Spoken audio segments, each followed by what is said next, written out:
오늘 증권가에서는 코스피 14일 연속 음봉에 대한 분석, 코스피와 원달러의 디커플링, 투자 심리에 대한 분석들이 나왔습니다. 코스피가 14일 연속 음봉을 기록한 것은 지난 2000년 이후 처음 있는 일로 아주 이례적이라고 하는데요. 주식시장의 상승 동력이 소진되면서 차익 실현 심리가 매수 심리보다 훨씬 강한 날들이 지속되고 있다는 의미입니다. 앞으로 단순한 기대감과 안도감으로 증시가 오르기 어렵기 때문에 실적이나 경제 지표로 이 진짜 회복을 확인해야 한다고 합니다. 이런 상황에서 중소형주들의 차별적인 강세도 쉽지 않기 때문에 매수 시점을 늦추고 또 매수 단가를 낮춰서 대응할 필요가 있다고 하는데요. 하지만 일각에서는 현재 지수가 저점을 확인했기 때문에 추격 매도를 자제하자고 강조하고 있습니다. 주 초반의 변동성 또 주 후반의 반등 시도로 증시를 예상하고 있는데요. 자, 과연 오늘 장의 투자 전략 8인 전문가들은 어떻게 보고 있을까요? 투자 전략 나우를 통해서 확인해 보시죠. 박승용 전문가, 쉬는 것도 투자. 서정훈 전문가, 기관의 방어 의지가 중요하다. 1900 지지선을 기대한다. 한규수 전문가, 대세 하락은 없다. 종목에 집중하자. 정희만 전문가, 미증시보다 연기금의 저점 매수. 강재현 전문가, 종가 1925포인트 회복을 확인하자. 박한샘 전문가, 개별 종목의 순환매 수익률 게임. 금산 전문가, 추세선 이탈 보수적인 대응을 하자. 중국 증시가 희망이다. 이재호 전문가, 기댈 것은 내수주와 중소형주. 이 가운데서 정희만 전문가와 한규수 전문가의 전략을 듣겠습니다. 정희만 전문가님. 예, 안녕하세요. 정희만입니다. 안녕하세요. 미국 증시가 주말을 앞두고 크게 하락해서요. 우리 증시에 여파가 그대로 미치고 있습니다. 그래도 저점 대비해서 올라오는 부분 긍정적인 측면도 있기는 한데요. 연기금의 저점 매수를 주목해서 봐야 되는 이유는 뭘까요? 네, 결국 연기금이 올해 이제 계속적으로 주식 비중을 채워 나가는 과정에서 결국 하방일성을 보여줄 수 있다는 측면이죠. 적어도 연말까지 2조 원 이상 순매수를 해야 되기 때문에 이런 부분은 좀 긍정적인 요소를 좀 볼 수가 있습니다. 다만 이제 미증시의 하락 요인을 좀 살펴봐야 되는데요. 미증시의 하락 요인은 크게 두 가지로 나눠볼 수가 있겠죠. 결국 기업 실적 악화라든지 유로존 리스크의 재부각인데요. 일단 구글이라든지 GE가 생각보다 실적이 안 좋으면서 투자 심리를 위축하는 모습이 보였는데 결국 기업 실적 악화뿐만이 아니라 유로존의 리스크가 부각이 되면서 금요일날 급락이 됐던 부분인데 결국 그 유로존 리스크의 재부각은 EU 정상회담 때 결국 이제 스페인에 대한 논의가 없었다라는 부분에서 결국 투자 심리가 냉각을 좀 나왔었는데 근데 오히려 호재성 재료도 많이 있었다라는 부분이죠. 그리고 EU 정상회담 때 그동안 독일이 반대를 해왔던 은행 감독 기구에 대한 출범이 어느 정도 합의에 도출이 됐다라는 부분이죠. 결국 이 부분은 ESM이 직접 개별 국가를 지원할 수 있는 길이 열렸다는 부분에서 오히려 시장 유로존 리스크는 좀 하향 안정화되는 모습을 보여지고 있는데 그 부분은 결국 스페인 국채만기가 안정화를 좀 보였다라는 부분이다. 결국 유로존의 리스크의 재부가 결국 미 증시의 급락은 좀 과도했다라는 측면이고요. 이에 따라 우리 증시도 좀 하락 출발이 됐지만 결국 저점 매수가 활발히 유입되는 모습을 보이고 있다는 부분은 결국 유로존의 어떤 모습보다는 결국 기간의 연기금 중심으로 저점 매수 쪽에 초점을 맞추는 그런 모습을 좀 보이고 있기 때문에 추가적인 하락은 제한적일 가능성이 높다 이렇게 좀 판단이 쓰고 있습니다. 네, 현재 연기금은 63억 원 소폭의 매수를 기록하고 있습니다. 그러면 하방 경직성이 어느 정도 마련됐다는 측면에서 전략을 짜시는 건가요? 예, 일단 기술적인 부분하고요. 결국 네. 이제 1920선은 최근에 요 며칠 전에 연기금이 지속적으로 순매수 들어왔던 가격대입니다. 결국 1920선에서는 연기금이 지속적으로 순매수할 가능성이 높고요. 또한 기술적인 부분에서도 지금 14일 연속 음봉이 나왔고 오늘 연속으로 15일 연속 음봉이 나오느냐 여부인데 결국 음봉이 나오기보다는 오히려 하락 출발을 했기 때문에 양봉의 모습이 나올 가능성이 높습니다. 그렇기 때문에 현재 단기적인 시점이라든지 그런 본다라면 저점 매수 전략이 좀 유효하다 이렇게 판단이 쓰고 있습니다. 다만 공격적으로 매수할 건지 분할적으로 접근할 건지 부분은 결국 시장의 어떤 이 확인하는 과정이 펼쳐질 거로 보여지지만 적어도 지금 시장에서는 저점 매수 전략이 유효하다 이렇게 좀 판단이 쓰고 있고 업종별로는 좀 경기 방어주라든지 통신주라든지 이런 쪽으로 접근하신다라면 크게 무리가 없을 거로 좀 전망이 되고 있습니다. 예, 경기 방어주, 통신주 쪽을 우선적으로 매수해야 된다고 생각하시는 이유는요? 예, 가장 핵심적인 부분은 글로벌 경기의 어떤 불확실성이 대두가 되고 있기 때문에 결국 경기 방어주 역할인 통신주 또 배당까지 좀 메리트가 있기 때문에 이런 관점, 이런 주식들은 추가적인 하락보다는 오히려 상승할 가능성이 높다라는 점을 좀 체크를 해보시는 게 좋을 것 같고요. 또한 최근에 원화 강세에 대한 어떤 시장의 영향이 나왔다는 부분에서 금융 세탁 또한 관심적으로 좀 보시는 게 좋을 것 같습니다. 특히 은행주 역사적인 어떤 PBR 저점 수준대까지 와 있기 때문에 단기적인 메리트까지 부각이 될 수 있다는 점 참고하시는 게 좋을 것 같습니다. 네, 알겠습니다. 전문가님 분석 잘 들었습니다. 예, 감사합니다. 네, 정희만 전문가는 미국 증시의 급락이 과도했다는 분석입니다.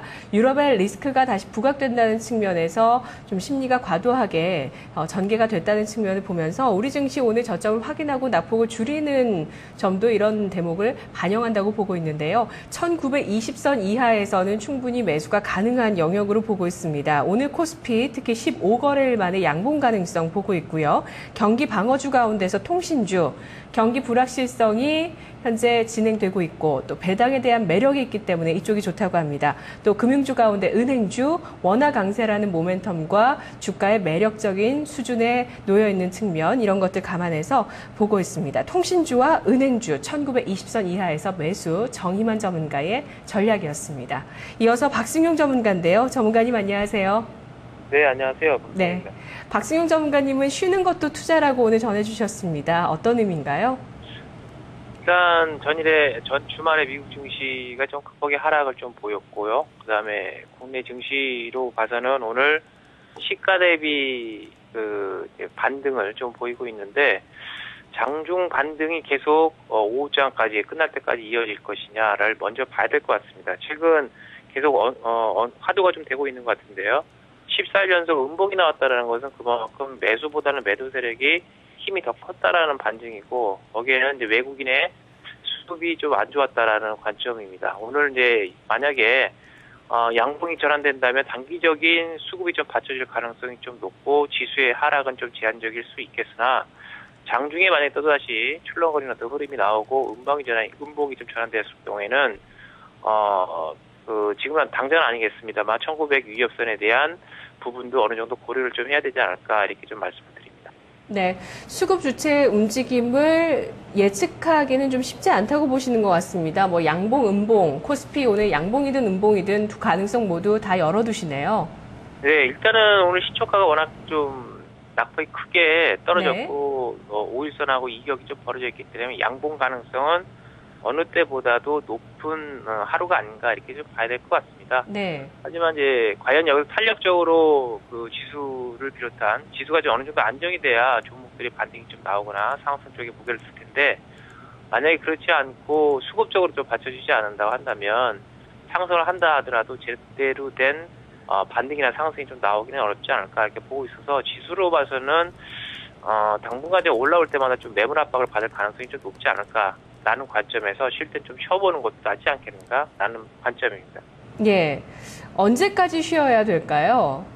글쎄요, 이번 주 정도면은 이제 어느 정도 가닥이 좀 잡혀지지 않을까라고 보고 있는데요. 네. 이번 주에 이제 주택 판매 건수라든가 이런 게 좀 종합적으로 미국에 좀 나오고 있고, 그 다음에 11월 6일날 미국의 대선이 임박했기 때문에 최근 보니까 미국의 그 대선과 관련해서 업추락 뒤추락 계속 하는 것 같아요. 그렇다면 아직까지 불확실성이 해소가 좀 되지 않은 단계라는 관점을 봤을 때, 이번 주나 이제 10월 달이 다음 주가 이제 10월이 마지막 되는, 한 주가 되는데, 제가 봤을 때 이번 주가 아마 방향성에, 더 이상 1900선을 깨지 않는 지지하는 어떤 흐름들이 좀 나온다고 한다면, 서서히 이제 반등을 하는 그런 지수의 어떤 흐름이 좀 나오겠습니다만, 그렇지 않고서는 이번 주에 어떤 변동성이 만약 1900이 좀 깨져버리거나 이렇게 되면 지수에서 급락은 나오지 않는데 서서히 좀 그동안에 14일 연속 음봉이 좀 나왔던 것처럼 매수 세력보다는 매도 세력이 좀 더 힘이 좀 더 세질 가능성도 배제하기 힘든 구간이 아닌가 이렇게 좀 보고 있습니다. 네, 이번 주 한 주 동안 변동성이 어느 정도 나타나는지 지켜보고 1900선이 지지되는지를 확인하고 대응하겠다는 말씀이신데요. 지지가 된다면 매수를 고려하실 생각이시죠? 어떤 쪽으로 보실 건가요? 낙폭이 컸다면 대형주 위주의 반등이 좀 강하게 나올 수 있는 부분이라고 판단되고요. 하지만 뭐 상승은 크게 나오기는 좀 어렵지 않을까. 트레이드 관점이라고 좀 보여지고 있고요.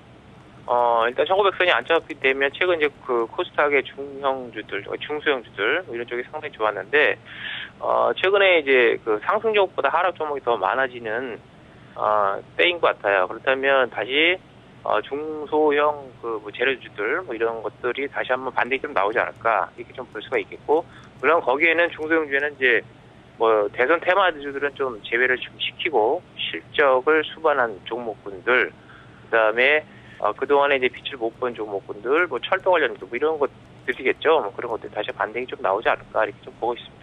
예, 알겠습니다. 1900선이 지켜지더라도 매수에 들어갔던 분량에 대해서는 단기적인 관점으로 국한을 시키시네요. 네, 그렇습니다. 네, 알겠습니다. 말씀 고맙습니다. 네, 감사합니다. 네, 박승용 전문가는 쉬는 것도 투자라는 점을 강조하고 있습니다.